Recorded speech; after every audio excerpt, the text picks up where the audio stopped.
Subscribe to our channel and hit the bell icon so that you know when live we go. Hello everyone, our mains compass for ethics, integrity and aptitude is now available for free on our eLearn platform. You must have heard success is no accident. It requires planning and consistent discipline. The plan has been provided by us very meticulously in the form of ethics mains compass. The design of the compass is also such that it will not only help you easily grasp the knowledge but also ignite your mind, give you ideas regarding answer writing and presentation, and in terms of value addition, examples from current affairs, and so hence and so forth. You know what our beloved President Dr. APJ Abdul Kalam said about the ignited mind? It is the most powerful resource on the earth, above the earth and under the earth. So, if you really show interest on your side and read the ethics compass, you will not be limited by anything. Let me quickly highlight the important features of our ethics compass. First of all, it covers the entire syllabus. Lucidly and in very crisp manner, it presents notes on all topics and subtopics of the syllabus. Secondly, notes on each topic has been provided in the answer format, giving you ample number of examples and rich value addition. Thirdly, ethical issues involved in important current affair topics like media ethics, corporate governance, environmental ethics, they have been highlighted prominently in the compass. Special emphasis has been given to the repercussions on the ethical ecosystem by COVID-19 pandemic, vis-a-vis vaccine testing and distribution, global cooperation to fight the pandemic, and the ethical dilemmas that have been created in public and private sector. The booklet includes many flowcharts, diagrams, figures, infographic illustrations to ease the understanding and illustrate their use in answer writing. The Ethics Mains Compass is a complete guidance for your coming mains exam. On your part, you have to be motivated and receive the knowledge following the message of Swami Vivekananda. Arise, awake, and stop not until the goal is reached. The plan is there with you in the form of mains compass. If you can only motivate yourself and use this 3 month effectively, success will be on your way. I shall leave you with the message of Rudyard Kipling. If you can fill the unforgiving minute with 60 seconds worth of distance run, yours is the earth and everything that's in it. Now let's begin with the DNS. We will discuss today's newspaper, The Hindu, Delhi edition, dated 18th October 2020. We shall pick up the important articles and discuss them from the civil service examination perspective. The articles that we are going to take up for discussion has been tabulated in front of you, and the time stamping for the same has been given in the description section. The self-assessment speed test has been given in the description section. Please take the test from there before you take the DNS. There is an article on page number 14, A Work in Progress, Campaign for Rights. This article has been written in the context of recent election for the United Nations Human Rights Council. Among the 5 countries that were contending for the membership, Pakistan, Uzbekistan, Nepal and China made it to the list, but Saudi Arabia lost. Although Saudi Arabia has been member of UNHRC twice in the recent years, but this time Saudi Arabia could not make the cut. This is a setback because Saudi Arabia has been trying to increase its clout in West Asia with more intensity in the recent time. Although the track record of Pakistan and China in upholding human rights is worse than Saudi Arabia, still one of the recent issues that caught international attention was the killing of the journalist Jamal Khashoggi. The killing was allegedly done to stop the media coverage of human rights violations, the arrest of women activists in the Saudi kingdom. Let us begin by discussing the basics of UN Human Rights Council. It is the most important body for global human rights. It is the central structure in the architecture of global human rights. It is the hinge point of governance for global human rights.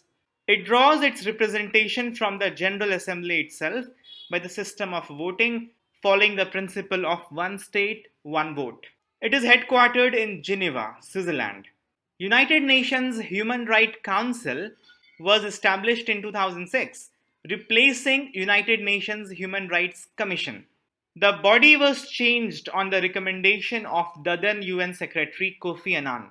The problem with United Nations Human Rights Commission was that of credibility. The new body, although has many problems, but is still considered credible. There are many reasons for that. Reason number one, it draws representation from all over the world. It has global geographical representation. Altogether, UNHRC has 47 members at any point in time, and that is to be filled every year by election following the principle of one state, one vote. So there is no special privilege for the more developed Western nation, as it is there in some of the multilateral institutions like IMF and World Bank. So this is another reason why the present United Nations Human Rights Council is a credible body. Apart from geographically diverse and global representation of states, all countries are given the chance in the body because countries are disallowed from occupying a seat for more than two consecutive terms. And that is why this time India was not contending for the seat because India already has been member since two consecutive terms. The resolution passed by United Nations Human Rights Council is non-binding because unlike United Nations Security Council, it is not that powerful body and does not have the resource or the mandate to enforce its decision. But that does not mean it is completely toothless because it has the power to initiate and oversee expert investigation of violations in any specific country. Geographically, the world has been divided into 5 regions for the purpose of membership to UNHRC. These regions are African states, Asia Pacific states, Latin America and Caribbean, Western European and other states, and Eastern European states. Apart from United Nations Human Rights Council, there are other bodies that look into the human right issue. But the thing that you must understand here is United Nations Human Rights Council has been formed based on the provision of UN Charter itself. And other bodies like Human Rights Committee, Committee on Economic, Social and Cultural Rights, these are treaty-based organizations, meaning governments across the world sign a treaty and that treaty becomes the source of power for existence and operation of these bodies.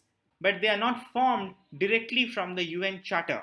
United Nations Human Rights Council has been formed from the United Nations Charter itself. The credibility to United Nations Human Rights Council also comes from the Universal Periodic Review Mechanism, which is part of the working mechanism of UNHRC. The UPR mechanism reviews all 192 UN member states every 4 years. It provides opportunities to member states to declare what actions they have taken to improve human rights and to fulfill their obligations. Under Universal Periodic Review Mechanism, every member nation presents a national report. And if the member state has been specially chosen for review, then there will be a national report. Over and above that, there will be a report or a kind of compilation of UN information prepared by the Office of United Nations High Commission for Human Rights. And the reason why the report becomes more credible is that there is also a space provided for summary of information from civil society actors. So UNHRC in this regard works in very democratic, decentralized manner. There is another mechanism called as a special procedure. Special procedure is specific to some theme or to some country. There are presently 44 themes on human rights which UNHRC oversees, or if a resolution is passed for investigating human right violation in a country, then also special procedure will come into force. Special procedure will be carried out by special experts. They are called as a special rapporteur. or independent expert or the working group members. And these experts, these individuals, these special rapporteurs carry out investigation and they submit their report to the council and also to UN General Assembly. Under special procedure, investigation can be carried out for all kind of human rights, civil, cultural, economic, political and social.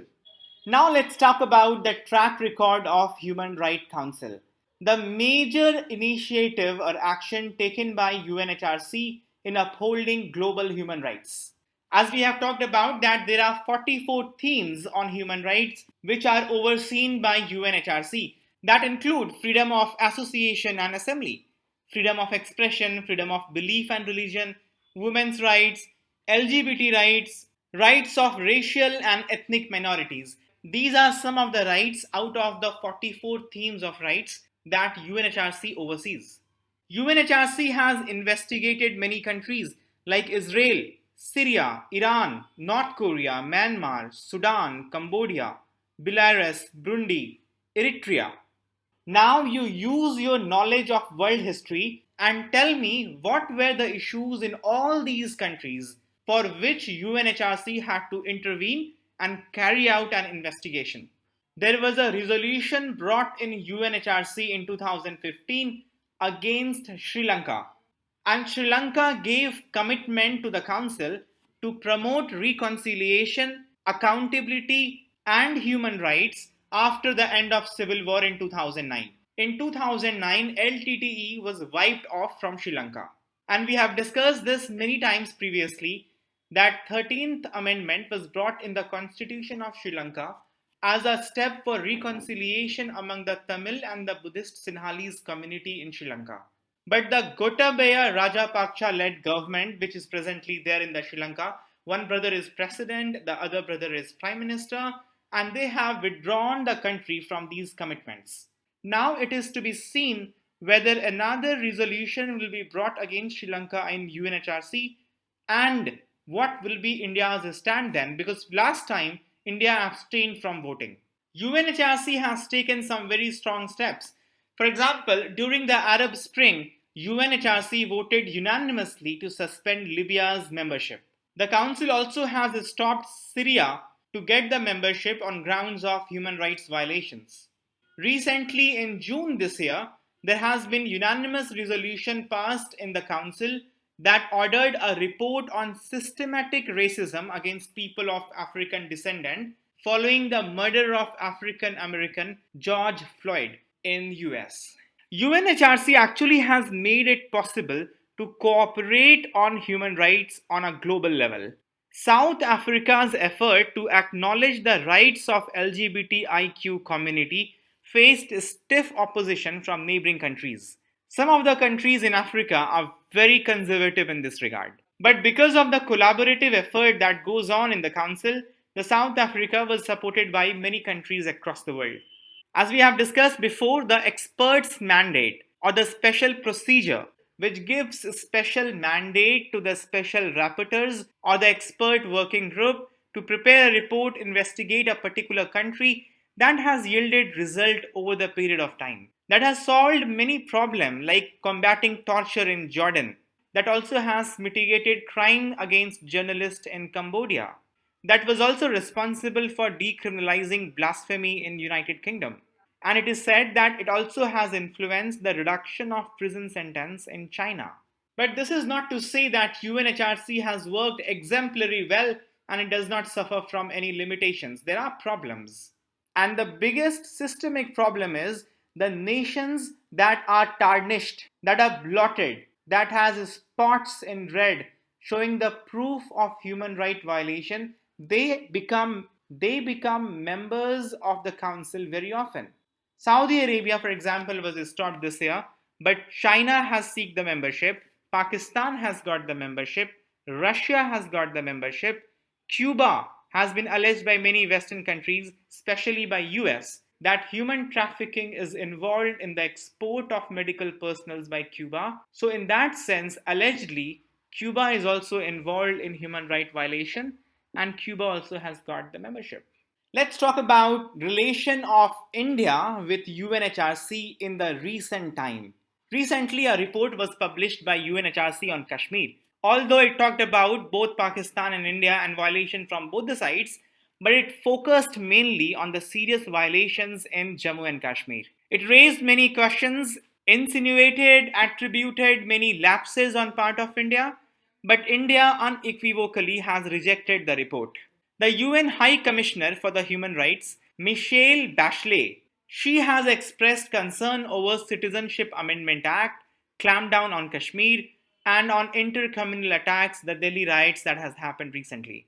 Although Ms. Bachelet had welcomed the release of political leaders of J&K, but she has expressed concern over the communications restrictions, the internet restriction that was there in J&K, and she said it as part of Global Human Rights Update during the opening session of UNHRC in September this year. Last year in September, under the Universal Periodic Review, Government of India has formed a task force to prepare a national action plan on human rights. As we have talked about before, a national report is given by each member nation to the UN under the Universal Periodic Review.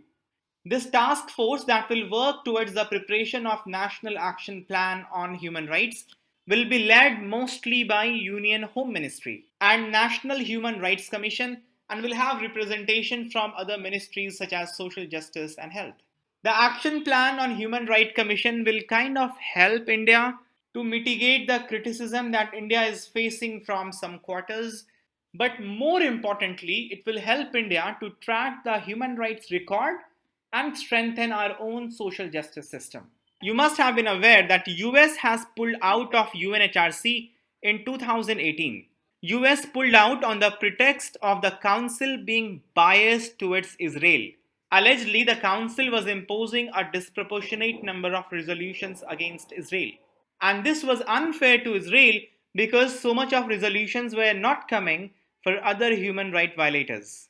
But it has been pointed out that US was facing the heat because there were allegations of separation of families at the Mexican border and the human rights violation that is being carried out by US in the course of war on terror. Additionally, the US government was also pulling out from the global affairs, and that was seen in US pulling out of many international cooperations like TPP or the Global Compact on Migration. See, all in all, the unique arrangement of representation, review, and collaboration, even with civil societies, has certainly improved the functioning of UNHRC in comparison to its predecessor, United Nations Human Rights Commission. But the challenges, as we have discussed, remains high, and hence the title of the article, UNHRC is still a work in progress. There is an article on page number 14, Jagan versus Judges. Recently, the Chief Minister of Andhra Pradesh, Mr. Y.S. Jagan Mohan Reddy, has stirred a controversy. He has written a letter to Chief Justice of India complaining about a Supreme Court judge, Justice N.V. Ramanna. The charge is that Justice N.V. Ramanna is influencing posting of cases in the High Court of Andhra Pradesh. The Chief Minister also has alleged that some of the High Court judges are hostile to his government and are deliberately striking down his regime's decision. Recently in the DNS, we have seen the friction between the State Election Commissioner of the state of Andhra Pradesh and the Chief Minister regarding the conduction of local election. It was a time of pandemic. The State Election Commissioner was of the opinion that the time is not right. The Chief Minister, on the other hand, was confident enough of his victory, so he wanted the election to happen on time. But the decision in that regard is in the hands of the State Election Commissioner. So the state legislature brought a new legislation which changed the appointment criteria for the State Election Commissioner. And the claim was that by virtue of that, the State Election Commissioner will stand ineligible to be in the office. But the State Election Commissioner went to the High Court, and the High Court ruled in the favor of the State Election Commissioner. Similarly, the High Court has struck down many executive decisions taken by the government of Mr. Jagan Mohan Reddy. Situation has precipitated to this level that the Chief Minister openly in the press conference has been alleging corruption against the Supreme Court judge and many judges of the High Court. This kind of scenario has no precedent. Never ever a sitting chief minister has raised this kind of allegation against the higher judiciary. This article discusses as to what can be done about this serious complaint. See, whenever a complaint comes against a judge of higher judiciary, there are two options. Option number one is impeachment. But the problem with impeachment is, A, it's a very long process. It's very difficult to take place. Do you know how many judges in India have been impeached so far? And B, not all forms of misconduct will warrant an impeachment. So if the question of propriety is not very grave, then in that case impeachment won't happen. But the complaint against the judge will still be valid. So to deal with such kind of scenario, there is a provision that Supreme Court has built. It's called as in-house procedure of the Supreme Court to deal with the complaints against higher judiciary. In the year 1997, Justice J.S. Verma took over as Chief Justice of India. Justice J.S. Verma circulated among judges a document called as Restatement of Values of Judicial Life. This was a set of principles containing the essential elements of ideal behavior for judges. The full court passed a resolution that an in-house procedure would be adopted for actions against judges for acts of commission or omission that go against these values. Then a 5-judge committee was constituted to come up with the procedure. The report of the committee was adopted in 1999 and the report was made public in 2014. Under the in-house procedure, whenever a complaint against a High Court judge is made, Chief Justice of India will decide on the merits of the complaint. If Chief Justice of India is of the opinion that the complaint is serious to be considered, then the Chief Justice of India will call the concerned judge to get his response. If the Chief Justice of India is satisfied with the response of the judge, then the matter will be closed. But if the Chief Justice of India is of the opinion that there is a need for a deeper probe, then the statement of the complainant and the judge will be recorded and also the comment of the Chief Justice of India. Then the Chief Justice of India will constitute a 3-member committee. This 3-member committee will have Chief Justices from other High Court. This committee will have 2 Chief Justices from other High Court and 1 High Court judge. But however, if the complaint is against a Chief Justice of High Court, then rest of the procedure will remain the same. The only difference would be that this 3-member committee will have a Supreme Court judge and 2 Chief Justices of High Court. If the complaint is against a Supreme Court judge, then at this stage, there would be 3 Supreme Court judges in this committee. The in-house procedure of the Supreme Court does not specifically talk about as to how the complaint against the Chief Justice of India will be taken. But theoretically and by extension, it can be assumed that if such a situation will arise and the Supreme Court is in the mood to entertain the complaint, then the 3-member committee will obviously comprise 3 judges from the Supreme Court. The 3-member committee will do its finding. It will be kind of fact-finding committee. It will not be a judicial commission talking to witnesses and recording their statement, but it will be a simple fact-finding committee. If the misconduct is found to be not serious enough to warrant removal of the judge, then the concerned judge will be advised appropriately. But if the misconduct is found to be serious enough for the removal, then the judge concerned will be urged to resign or seek voluntary retirement.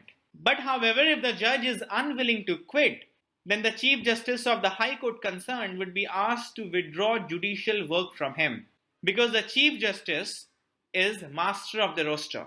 The Chief Justice is also the administrative head of the High Court.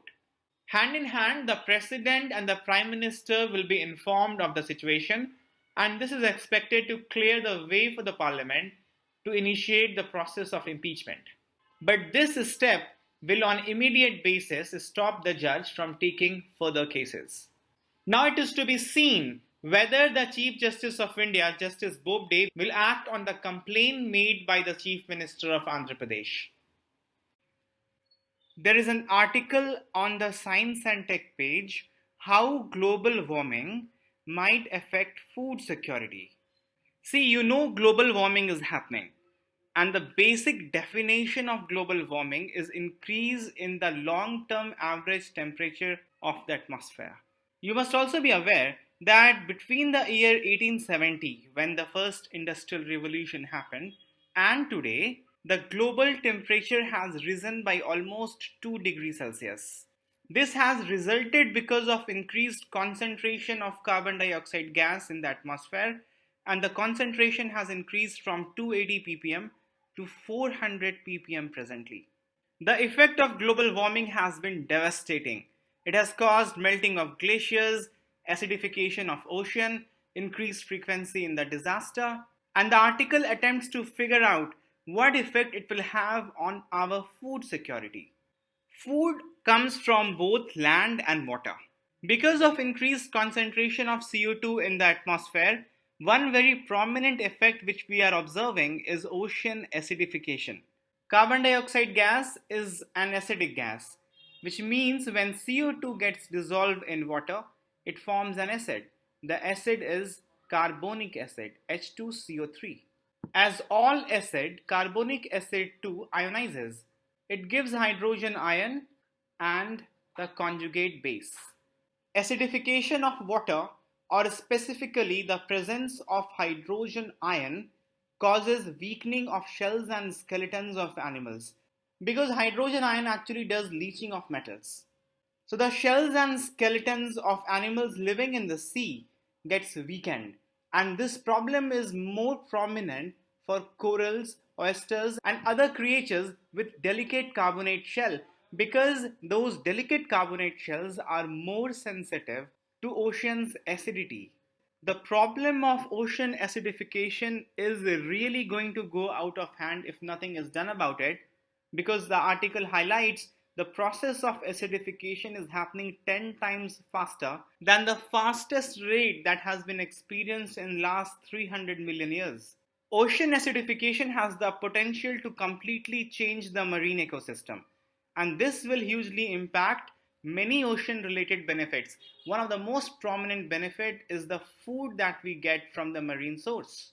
And remember that ocean acidification is happening in parallel with other problematic phenomena like ocean warming and deoxygenation, which is directly linked with ocean warming.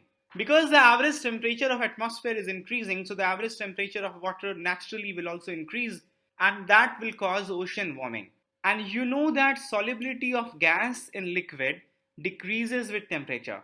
So as the temperature is increased, gas tends to come out of the liquid. That will cause deoxygenation of the water. The combination of these three things, ocean acidification, ocean warming and ocean deoxygenation, is sometimes called as deadly trio. The compound effect of these three is much more than the sum of the individual effect. The problem does not get cumulative, but it gets multiplied. Marine ecosystem is very important source for protein rich diet in the coastal region. And if things goes as it is going, then our food security from the marine source is definitely threatened. When we come to food security from land, then there is a lot more to be learned about. We don't know exactly how the food security will be threatened by increasing greenhouse gas effect because of presence of more and more CO2 gas in our atmosphere. You know that CO2 is necessary for plant as it is required in the process of photosynthesis. But however, increased CO2 in the atmosphere at the same time restricts the plant's ability to absorb nitrogen. And nitrogen is extremely important for the growth of the plant, for the production of many enzymes, for the production of protein. And food security is not only about increased production, it is also about nutritional security. Additionally, increased CO2 level will also mean higher temperature. And there has been documented effect that the higher temperature is going to negatively affect crop productivity. Higher concentration of CO2 as such increases the growth of cereal crops. Because more photosynthesis can happen, it increases the growth of cereal crops. If for time being we do not factor in the other factor of higher temperature. But even though if it increases the growth of the plant, it will decrease the nutritional value which is key for food security. Because the plant's ability to absorb nitrogen decreases when there is increased concentration of CO2 in the atmosphere, and because of that, resulting in increased overall temperature.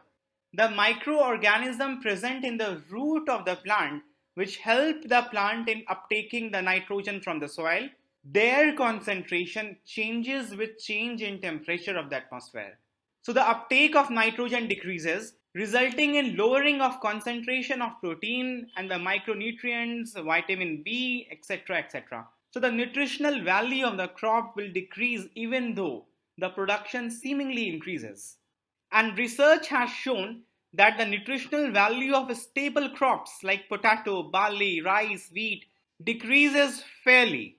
The article backs the argument using experiments done at the International Crop Research Institute for the Semi-Arid Tropics. This is in Hyderabad. The experiments done here have shown that higher CO2 concentration has resulted in higher carbohydrate concentrations, but that with reduction in plant-based proteins and reduction in mineral content. This has happened because the number of nodules in the roots where the nitrogen-fixing bacteria live changes at higher CO2 level. There is also decrease in chlorophyll synthesis, and lower chlorophyll synthesis hastens the leaves turning yellow and the plant aging. So even if the plant may appear to be growing fast, but it will also age fast. Different crops shows different behavior. For example, in this case, Desi Chana and Kabuli Chana responded differently at higher CO2 levels. So as the article says, we do not exactly know the manner and the way in which different plants will respond. But prima facie, the results of these experiments shows that overall it will not be beneficial and food security will be threatened by increasing CO2 concentration. Previously, you might have read somewhere that as the CO2 concentration increases in the atmosphere, the plant growth rate will increase. And the increased plant growth rate will ensure that the CO2 is absorbed from the atmosphere and stored as the biomass. So the nature will do self-correction. But this article does not subscribe to any such opinion, and it is pointing towards increased threat to our food security. There is a news on page number 6. Huge inflows continue into Telangana, Andhra Pradesh dams. You are aware that recently there has been very heavy rainfall in the upper Krishna basin, especially in the state of Maharashtra and Karnataka. The city of Hyderabad too got very heavy rainfall and damage to many physical infrastructure. But high rainfall in the catchment areas of several tributaries of River Krishna has resulted in sustained massive inflows into Jurala and Srisailam reservoirs. Both of them has been constructed across Krishna River. For the prelims examination, very quickly we'll just see Krishna River and its tributaries. In 2017 prelims examination, there was discussion with reference to River Teesta. Consider the following statements. The source of River Teesta is the same as that of Brahmaputra, but it flows through Sikkim. The second statement was River Rangeet originates in Sikkim and it is a tributary of River Teesta.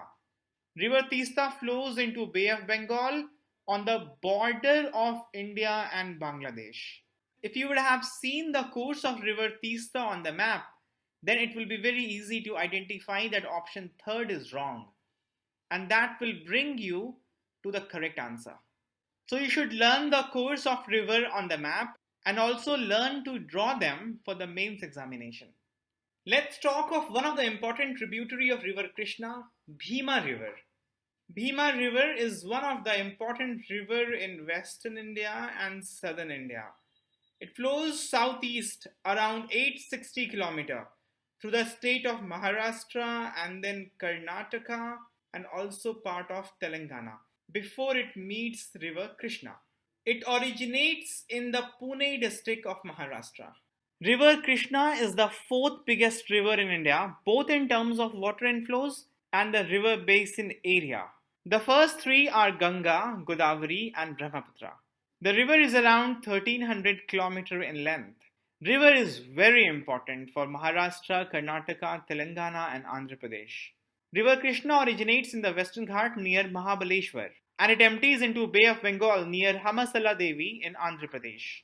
The delta of this river is one of the most fertile region in India, and historically great empires have been established at the bank of river Krishna. For example, Satavahana, the Ikshvaku dynasty, they were prominently present at the mouth of river Krishna. Vijayawada is the biggest city at the bank of river Krishna.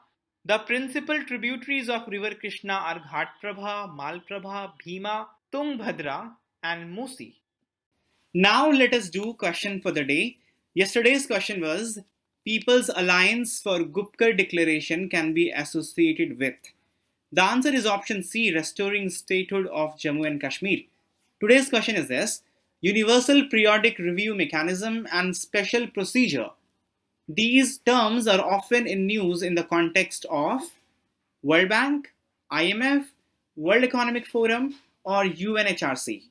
With this, we have come to the end of the discussion. Thank you very much. Do not forget to attempt the DNS quiz on our eLearn platform.